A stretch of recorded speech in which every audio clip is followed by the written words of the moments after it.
New Thought Media Network.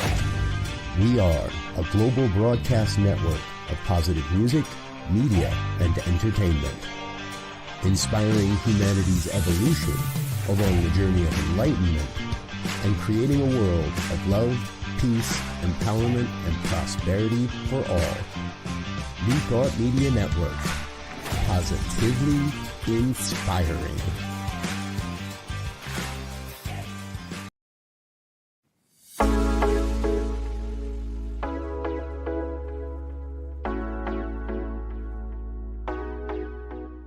What if the person you think you are is just a fraction of who you truly are? What if years of conditioning and surviving in a challenging world have left you clinging to strategies and beliefs that mask your truest nature?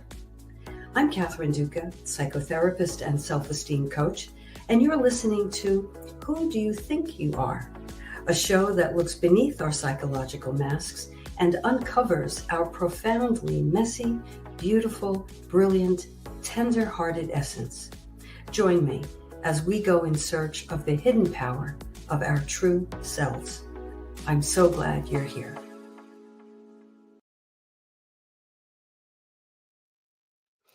I am so glad you're here. Welcome. It is always a pleasure and a privilege to be coming through your earbuds. And there is no place I would rather be tonight than right here with you. I hope that this network in general, this wonderful network, New Thought Media Network in general, and this show in particular, will become a place you can come to and count on each week just to be yourself. Just to be yourself. But there is a fly in the ointment, my dear listeners. There's a fly in the ointment. It's not that easy to be our true selves, is it? We live in a culture, and I would say the Western culture itself, that really is not conducive to being who we really are, who we're meant to be. Our culture asks us to conform. It asks us to fit in, and it asks us to prioritize productivity over almost everything else. It asks us to wear masks, to hide our vulnerabilities, and pretend things are okay, even when they're not. Even when they're not. So we live in an atmosphere that would have us constantly on that treadmill of trying to achieve more and more and more, right? Achieve, acquire, get more things, get more status, climb the ladder, get, without even encouraging us to stop and think about why. What's that all about? I think many of us have a kind of vague notion that when we get these things, when we do enough of these things, when we're productive, enough, then what will happen? Then we'll be happy, right? We'll be happy. Even more than that, perhaps, life will finally begin. So as we go through this conversation tonight, I invite you to reflect on, do you have that vague notion swirling around in the back of your mind? You'll start living when, ... when you get this, or, move there, or marry that person, or what have you. Very futuristic kind of living. I'll be happy when. Our culture asks us to conceal our vulnerabilities, right? When was the last time anybody asked you, how are you really doing? How are you really doing? I have a secret wish that there would be in my fantasy. I wish that there could be sort of one day when we could all walk around with name tags that reveal our deep truth, Hello, my name is, I'm scared all the time. Hello, my name is, I don't feel worthy. Hello, my name is, I don't know why, but I'm kind of angry all the time. I don't know, hello, my name is, I'm jealous. I'm this or I'm that. If there could just be one designated day where we could feel comfortable enough with ourselves and with one another to notice and acknowledge our vulnerabilities, our flaws, don't you think life would be a bit easier? Instead of have a drink, buy this, do that, keep it moving, act as if. Well, there might be a time to act as if, there might be a time to, what's that expression? Uh, Fake it till you make it. There might be a place for that. But I think the general message is there's no room and not much tolerance for being unsure. We all have to walk around like we know the answers, you know? So this world, I'm now going big, I'm now saying the world, um, talks us out of who we are, blinds us to who we are. And how do we cope with that? How do we deal with that kind of conditioning that's been going on for maybe as long as we've been alive? We have parents, we have schools, we have society. There are rules, there are norms, there are expectations. Be this way, don't be that way. So we wear masks, we develop personas. And then we try to keep those masks on very, very tightly. And, we try not to have any, we make sure that, there's a hermetic seal around that mask. Make sure there's no leaks. In fact, that's when many people come to my office. They come because their mask has kind of lifted up a bit and their vulnerability is sort of spilling out or leaking out and they're very uncomfortable. So they come to therapy thinking and hoping that I will help them, re-glue their mask on nice and tight. They were a little surprised to find out that's not exactly what happens in therapy. But then I think most people are actually quite relieved to find out that they can choose. It takes work, it takes practice, but they can choose to be their truest self. But of course, that comes with risks. I wasn't sure I was going to share this tonight, but I moved to do so because what's that joke? A funny thing happened to me on the way to. Well, a funny thing happened to me on the way to this podcast tonight. I love doing this. It's the highlight of my week. I love talking to people. I love teaching. I love, I've had the occasion to be on television and the radio and here and there and talk to large groups. And I really love that. And ever since I was a little girl, I used to talk in the mirror, talk into the mirror with a hairbrush or a curling iron. I would talk in the mirror and I would imagine that I'm hosting a show. And I did this from, I think elementary school. And so to be here with you tonight and to have this podcast is really, in a very literal sense, a dream come true for me. But the interesting thing that happened on the way to the podcast today, for some reason today, I'll have to think about why, but I felt kind of apprehensive, to tell you the truth. Now, I know what I'm going to be talking about. I love this topic tonight. It's our personal Bill of Rights, and we'll get into that.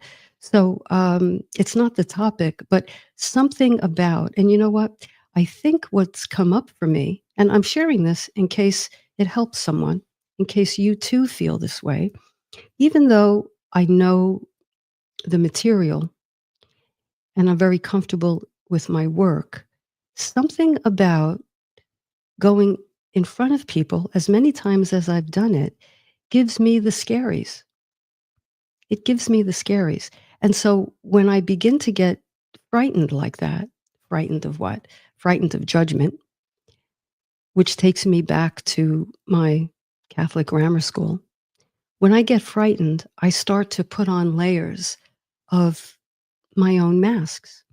I start to put on, or tighten, I should say, the layer of perfectionist, the layer of I have to know, I have to know everything. And underneath that pressure, I noticed that I was getting a little tighter and tighter. And the Kathy that I know myself to be was kind of going more into the background, and my masks were coming more to the surface. And so I thought to myself, well, isn't that interesting? The very thing this podcast is about is daring ourselves to be our true selves. And so I have flashbacks, I've had them all day, of my grammar school experience, which I have to say was pretty harsh. And uh, I had a stutter when I developed a stutter in primary grades. I don't remember exactly what grade, maybe the second or third grade. And we were having a spelling bee, and I had to say the word. I'll never forget. The word happened to have been queen. I had to say the word, pronounce it, spell it, I think use it in a sentence, and then spell it again. And I went to open my mouth to say the word queen, and all of a sudden I couldn't say it. It got stuck in my throat. And I thought it was a very strange thing. And I just stood there. And the teacher, who happened to be a nun, she was a lovely woman, but she really prided herself on discipline. We all had to be disciplined. And so she said, Duca, called me by my last name. We were second or third graders. Duca, what's wrong? I don't know. I don't know, sister. Well, you have to stand here until you can say the word. And of course, I couldn't. And then what happened was I stood there for probably the rest of the period, half an hour. And I got a 0 for the day, and so did the whole class. And we were all punished. We had to write the word queen like 100 times. It was really terrible. The rest of the kids in the class were all angry with me. And I never forgot it. I never forgot it. And what that did to me, that one day, and that one experience, what that did to me is I said, I can never be humiliated like this again. I can never let my weakness out. Mask, mask, mask, layer, layer, layer. And the reason I'm bringing this up is because these old conditioning experiences, they die pretty hard. They die pretty hard. Even though, of course, like many of you out there, I've had so much therapy and I've worked on this and it's gotten so much better. There's nothing like exposing myself, doing a speech or doing a podcast that brings it all back.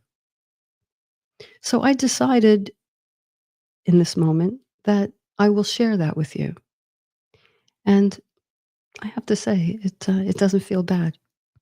It doesn't feel bad. In fact, I feel better because I feel like I don't have to pressure myself to be so performative. So if anybody out there relates to this and you feel comfortable, let me know your experience in the chat. How were you talked out of being yourself?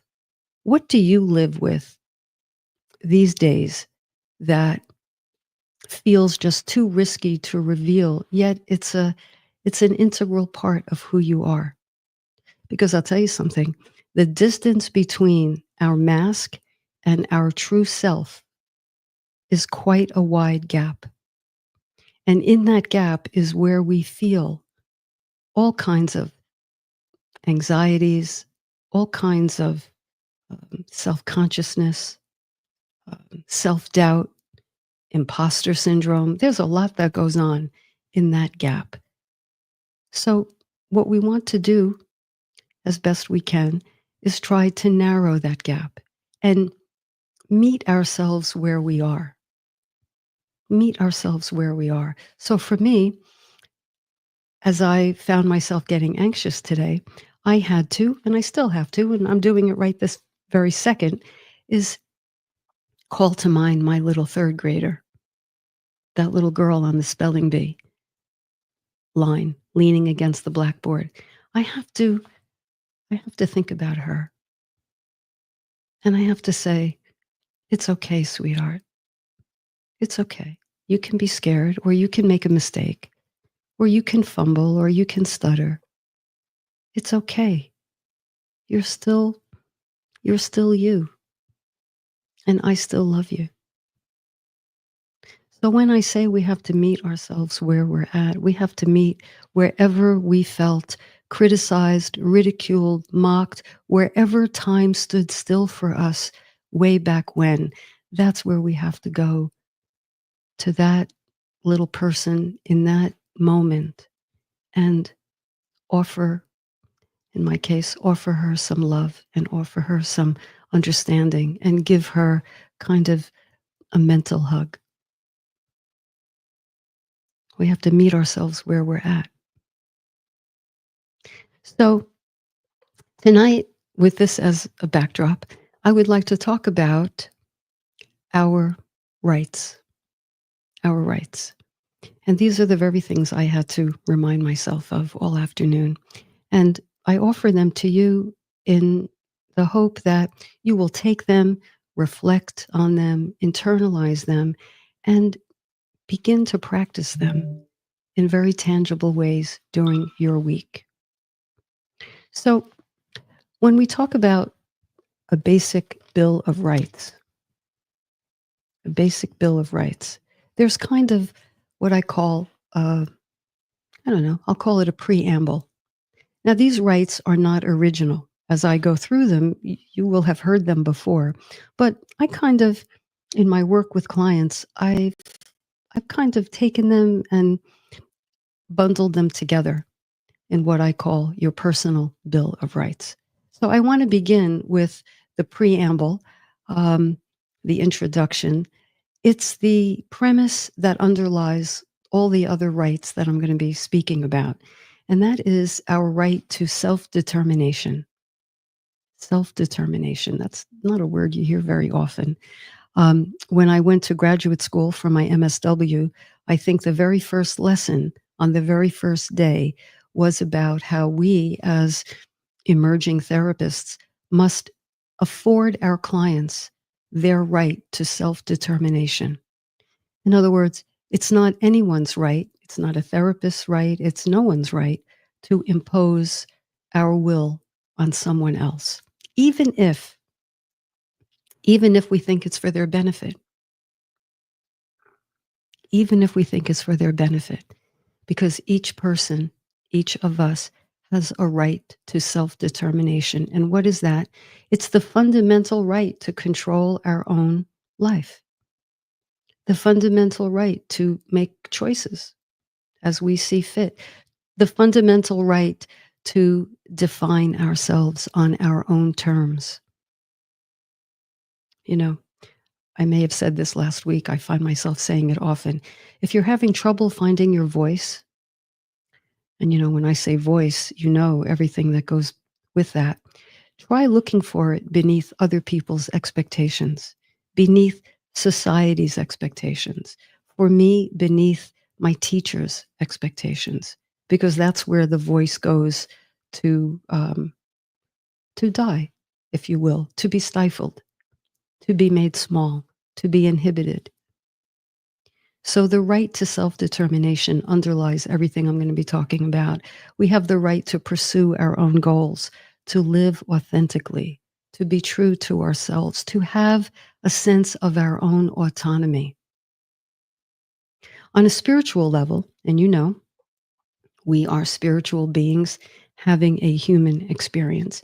On a spiritual level, we are all connected. We're all one. We're all one. It's like the waves of the ocean are not separate from the ocean. The waves are the ocean. The sunbeams are the sun. They're not separate from the sun. So too, we are not separate from one another. The person living in the very far corner of the earth from where we sit, our brother or our sister, we're connected to that person. But on a psychological level, we each have something called autonomy, something called agency. Agency, the ability to act on our own choices, self-expression, the freedom to express our identity, our creativity, our emotions. Now, of course, it goes without saying, there may be a time and a place, but each of us has the right to do so. We have the right, and I love this one especially now, we have the right to govern ourselves. Self-governance, the ability to govern our own lives, make decisions according to our own well-being and our own happiness. Right? So think about that. The right to self-determination. I have it, you have it, the person across from you, the person on the subway, the person in the, in another hemisphere. Now, yes, there are governments and regimes that impose their will. Yes. Yes, and I know many people are worried about what the next few weeks will bring to this country. But nevertheless, we can control how we respond to what comes our way. That right is always with us. Viktor Frankl, I mention him often. Man's Search for Meaning, a psychiatrist in the concentration camp in Nazi Germany. He said, they can do whatever they want to me. They can't take my spirit. They can't take my inner thoughts from me. And does it get any more oppressive than Nazi Germany? So, listeners, let's launch in to, although you know what? I think I'm going to take a little break. I just saw the time. Let's take a break. And when we come back, we will go into about half a dozen of these rights. We'll talk about them a little bit, and then I'll take one or two of your questions, and we'll see where it goes. You're listening to Who Do You Think You Are on New Thought Media Network. Stay with me.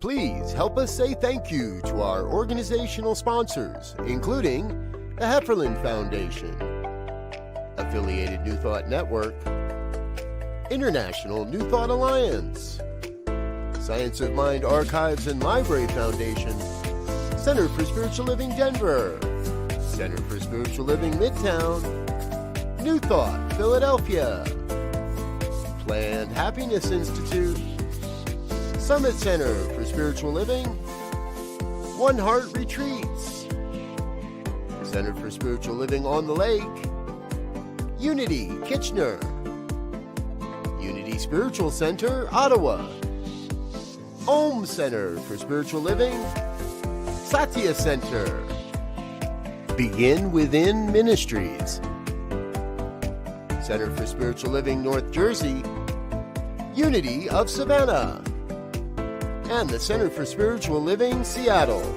as well as all of our individual donors. Thank you for being part of the New Thought Media Network. Please like, share, and subscribe. New Thought Media Network, positively inspiring.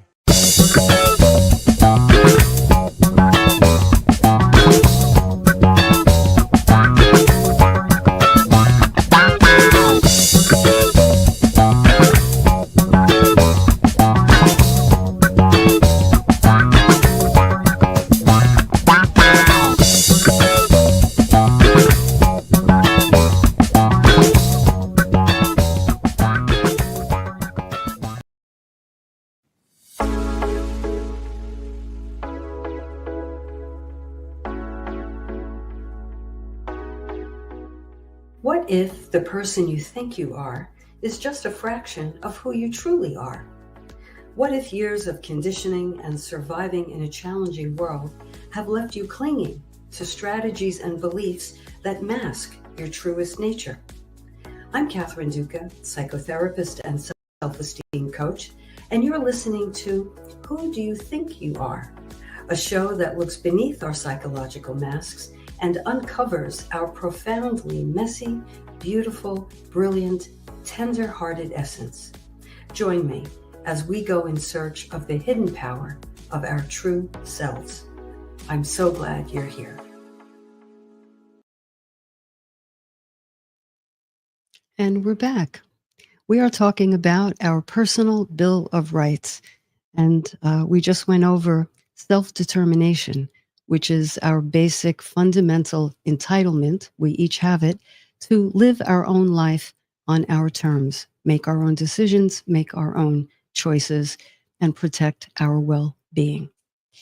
I just want to look at the chat for a second because I see that Dawn has a very interesting comment.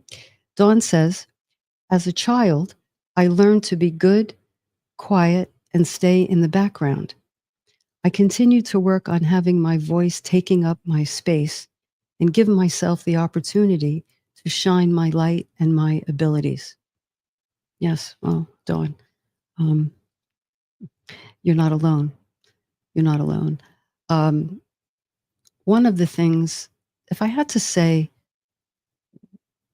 what I had to really look at, one of the most common struggles my clients have, it's the right to speak their truth. And that's one thing, right?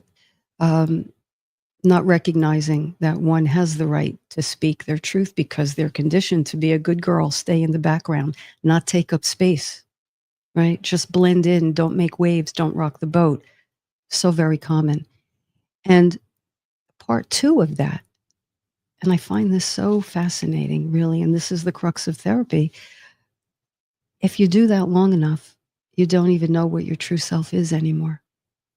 You've become so estranged from that level of yourself that you operate. And when I say you, I mean myself as well. We operate on another frequency. And as I said before, that's the frequency of persona, of trying to fit in, of trying to get along, of trying to stay safe, blend in, and the pressures that come with that. So, Dawn, thank you for that comment. I see you have another comment as well. Outer freedoms may be limited, but we always have the self-determination for who we will be. Yes, Viktor Frankl is a great example. Yes. And Dawn, I know you know what I'm talking about professionally because you are an MSW as well, a psychotherapist, and an excellent one. But, this is, and I hope everybody's catching this because in our professional lives, we believe this stuff and we are very committed and very aligned with it. And we help our clients find their true voice. But that doesn't mean that on a personal level, as a human being, we don't struggle with it because we do. And that's why I like to say with my clients, I feel like a spin instructor. I'm not giving advice from the sidelines or from, any place above. I'm working out. I'm riding the bike along with my clients. And although we talk about my clients' issues, not my own, of course, I am mindful all the way in the background that I need to do this work also. And it's never done. It's a matter of more and more and more and deeper and deeper and deeper. So, Dawn, thank you very much. Let's go to some of these rights. I'm going to cover about half a dozen of them. Incidentally, if these interest you and you'd like to download them, you can just email me at Catherine@catherineduca.com. Just put Bill of Rights and I'll get these to you right away. Catherine@catherineduca.com. Bill of Rights. Okay. Number one, you have the right to take care of yourself. Well, you know what? I'm going to speak in the first person. I have the right to take care of myself. Okay? No one else is going to do that. It's up to each person to take care of. It's up to me to take care of myself, you to take care of yourself. Number 2, I have the right to prioritize my well-being. My mental, emotional, and the physical health matter. My mental, emotional, and physical health matter. I can say no to activities or commitments that drain me or negatively impact my well-being. I have the right to prioritize my well-being. I could easily say to each one of these, if we don't do it, who's going to do it? If it isn't our job, whose job is it? The responsibility rests with each of us. Number 3, I have the right to protect my personal energy. I am not obligated to engage in conversations or situations that drain my energy. Saying no allows me to preserve my vitality and concentrate on what truly matters. I'll read that again. I have the right to protect my personal energy. That's a boundary, by the way. I'm not obligated to engage in conversations or situations that drain my energy. Saying no allows me to preserve my vitality and focus on what truly matters. Now, are there times when we have to put our needs aside, or when it's called for or appropriate to put our needs aside to be there for someone else? Of course. Are there times when we have to do things, go places that, we may not really want to do, but they're necessary? Of course. This is not about, being back in the 90s, the me generation. Me. I don't care about anybody else. It's your problem. I'm not talking about that. I'm not talking about that. I'm talking about honoring these things in ourselves, because here's the benefit. When we do that, we are much more likely to honor these things in other people. What we accept in ourselves, what we understand in ourselves, the insight and awareness we have into who we are, will afford us the opportunity to offer that to others.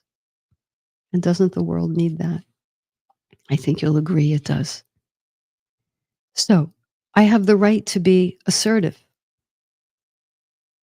which is in between aggressive and passive. I have the right to be assertive. I can express my needs and preferences confidently. Assertiveness helps me communicate my boundaries effectively. Speaking of boundaries, I have the right to set them. Boundaries refer to time, place, energy, money, vulnerability, and what we will tolerate from other people. Boundaries take all that in: time, place, energy, money, vulnerability, and what we will tolerate from other people.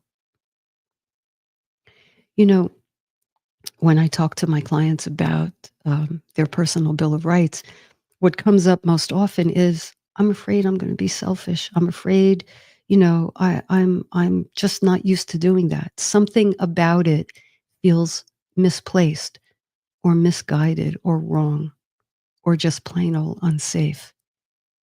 Why? Because the conditioning has been to please others before you please yourself. So I maintain that taking good care of ourselves and putting these rights into action is not a callous thing to do. It's not an unfeeling thing to do. It's really not a selfish thing to do. Because why? Check yourself, and I'm checking myself.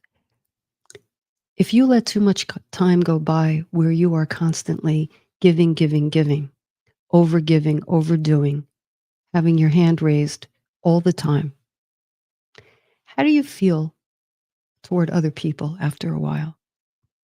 Don't you perhaps feel resentful? I know I have.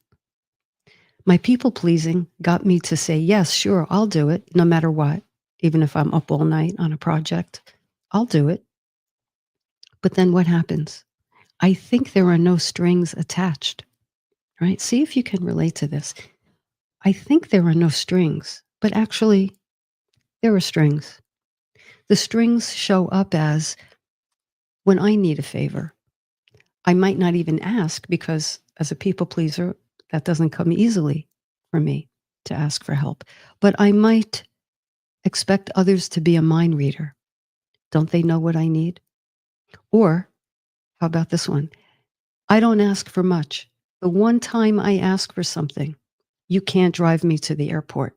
The one time, right? So beware, overgiving has an aftertaste. And I don't think we do anybody any favors by growing resentful, because then what we have to do is wear another mask to conceal the resentment, which is, I'm happy, I'm good, all's well, which then, you know, where does that resentment go? Feelings don't ever evaporate, they go someplace. And often they go deep down within, they create symptoms. We all know that suppressed emotions pop out. Where the mind is hurting, the body expresses a symptom very often, most of the time, almost always. So think about it.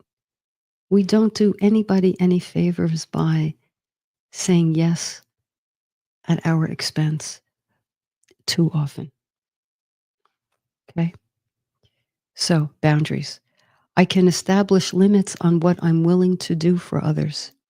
Boundaries protect me from overcommitting and feeling overwhelmed. I have the right, oh, I love this one. I have the right to prioritize my goals and dreams. How many times have you known someone who sacrificed their dream? Or maybe you've done that. I don't have to sacrifice my aspirations for other people's demands. Saying no enables me to stay on track toward my own goals. Back to selfishness for a second. You know, how could I say no to someone? Well, it's not so much that we're saying no to someone as we're saying yes to ourselves. We're saying yes to ourselves. And if you're someone who constantly puts yourself at the bottom of the list because you think you're happiest when you're pleasing others, but look for that sideways resentment. If you're someone who puts yourself at the bottom of the list, you're an afterthought, you're an asterisk at best, then think twice about the aftertaste and how you show up to other people in your life. Maybe you say yes to people you don't want to disappoint, and then you take that resentment and you express it toward someone else in your life who has nothing to do with the overcommitment that you made. But you took that resentment, that irritation, and displaced it, defense mechanism, onto someone else, maybe a loved one. Think about that. Does that person deserve it? No. So there's a lot that comes into this business of saying yes when you really would rather not. One or two more here. Let me see. I have the right to say no even when others may disagree. My decisions are valid even if they don't align with someone else's expectations.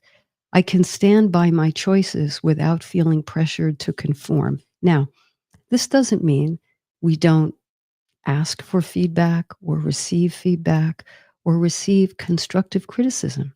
This is all part of the give and take process, isn't it? That's all part of how we grow and improve. We don't exist in a pod by ourselves. But acquiescing, giving up things that are important to us to fulfill other people's expectations of who we should be is the thing that gets us into trouble. I think the last one I'm going to focus on before I take a question is I have the right to prioritize my mental health. This is kind of the bow around the bundle. Mental health is essential. I can decline commitments that may negatively impact my mental health. And I think along with this, I want to add, I have the right to be selective about um, social engagements. I don't have to attend every event or gathering I'm invited to. Choosing quality over quantity in my social interactions is valid. Does this mean we're not gracious? No. Does it mean we're not appreciative? Of course not. But if you're going to go to the gathering, get home late, and be exhausted tomorrow and compromise your own performance tomorrow because you're really beyond tired, who are you serving? Who are you serving? So think about treating yourself, advising yourself the way you would someone you really care about. You know, I feel strongly about this. I think when we can be our true self, when we can express our truth, when we can say, you know what, that doesn't, I wish I could, I'd love to do it, but that doesn't work for me right now. When else might I be of help to you? When we do that, I'll tell you what I think. I think we not only honor ourselves, but I think we honor the relationship because we're giving the person the respect to be truthful. You know, one of the things about people pleasers that I know all too well is there's a slight, some people call it manipulation. I think we can call it that when we're trying to keep the status quo and keep people happy by either telling white lies or not being in our truth, we're not really crediting them with the ability to handle our truth. And I think more often than not, if we're straight with people, if we're upfront, direct, and honest, and gentle, I think people, um, are more likely to respect us for that. And beyond that, I think we even model for them. Hey, guess what? You could say no to me. You can turn me down if I ask you for something. This is really a two-way street. We protect our integrity. We invite the person in the interaction to protect theirs. It's very much a reciprocal kind of thing.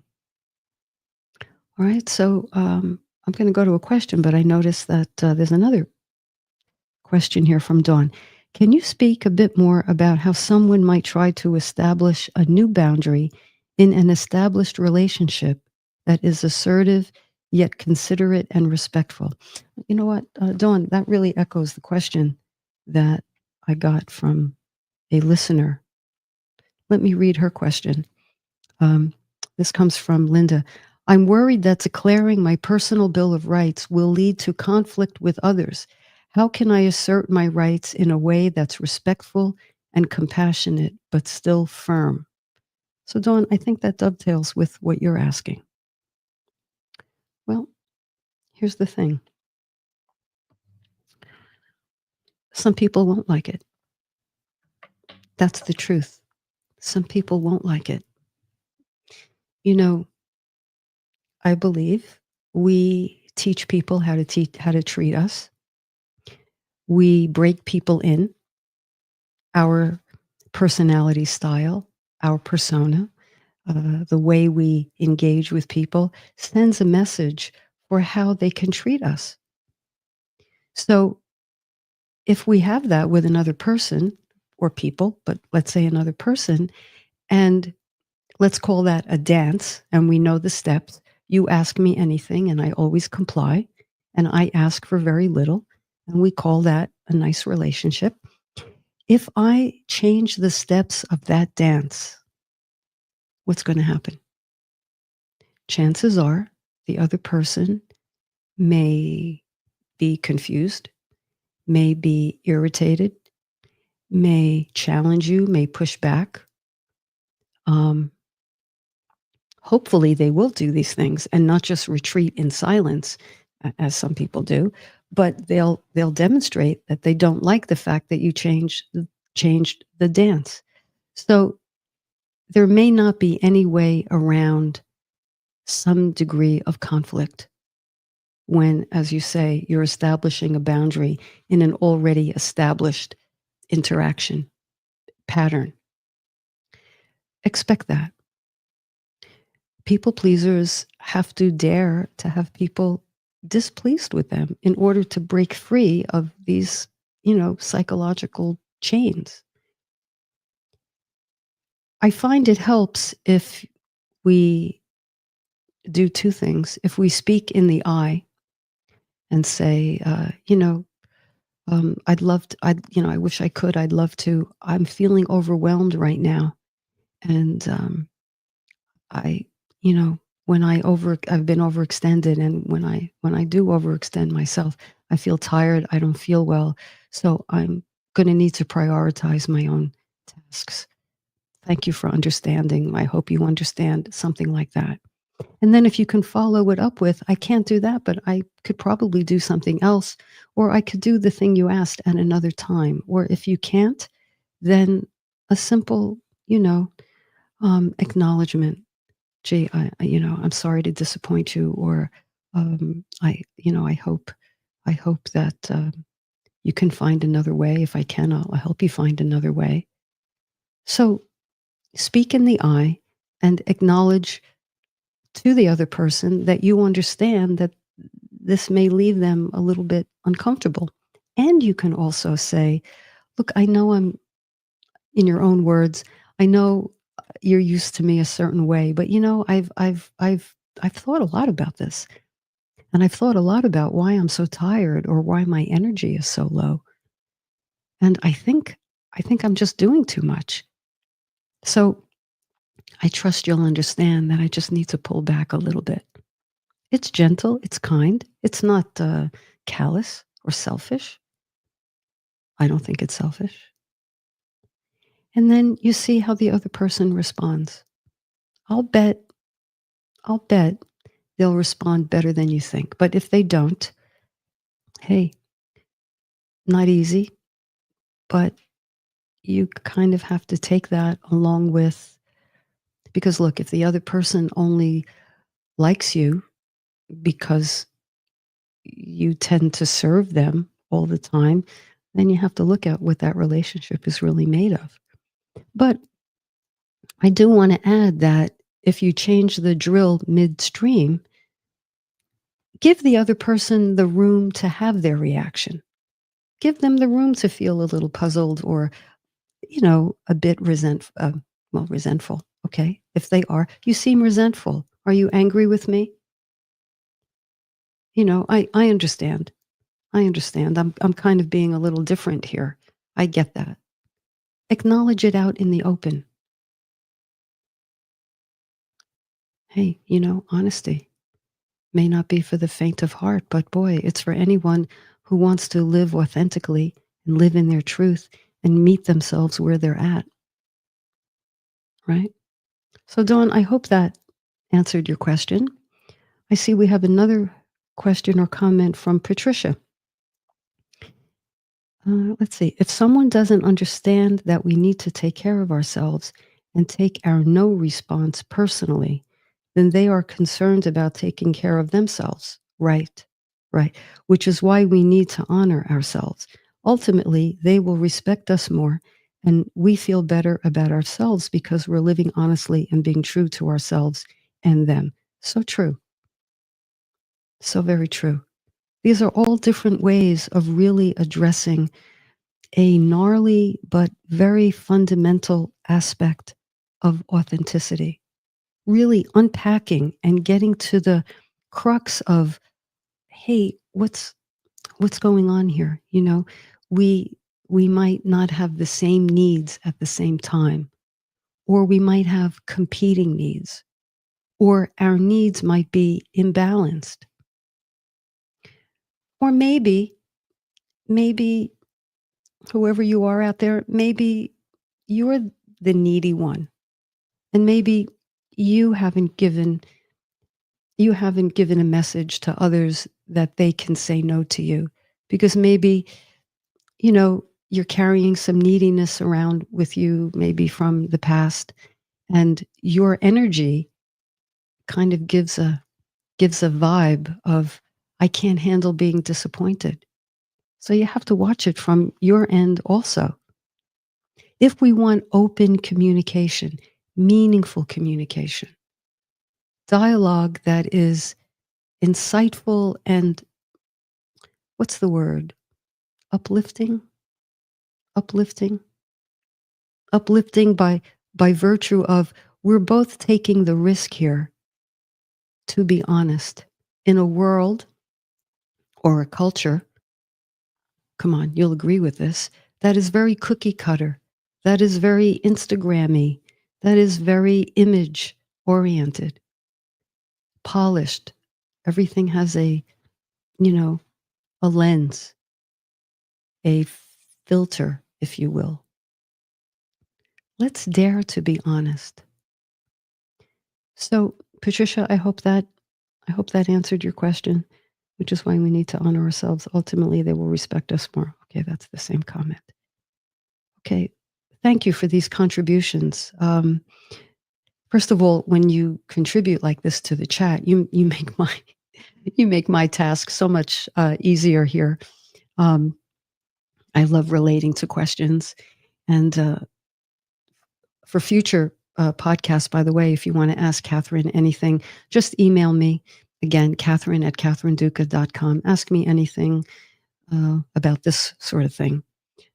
Again, don't ask me how to change a carburetor or something like that. So there you have it, your personal Bill of Rights. What can we do this week? As we gather and listen to this show every once in a while, or whenever you get to it, or every week, or whatever the case, I hope we can start to generate a feeling of connectivity with one another. Of course, we're not going to meet each other, but, I have a notion that you're out there working this, trying to grow. You may have the same notion that other people are trying to grow, that I'm trying to grow. So let's have kind of a shared consciousness this week. Let's challenge ourselves to dare to be a little more honest where we may not have been if we didn't give this some thought and some reflection. Let's take a small risk. I always say, no high dive jumping, okay? Don't do that. That would not be taking care of yourself. But taking a small risk where you feel it's pretty safe, do it with a safe person. You can put it in the kind terms, I wish I could, but unfortunately, I think I need to prioritize a few things for myself. Let's do that. And then maybe we'll come back next week and we'll let each other know how we did. Okay? We have a personal Bill of Rights predicated on our right to self-determination, and so does everybody else. So let's make sure that in some real tangible way, we convey that to other people. We convey that to other people. Listen, I'd like to ask you for a favor, but I understand if you're overextended, you may not want to do it, and that's perfectly fine. But if you can, but get the jump. You may not be able, or you may not choose to do it because you might have other priorities.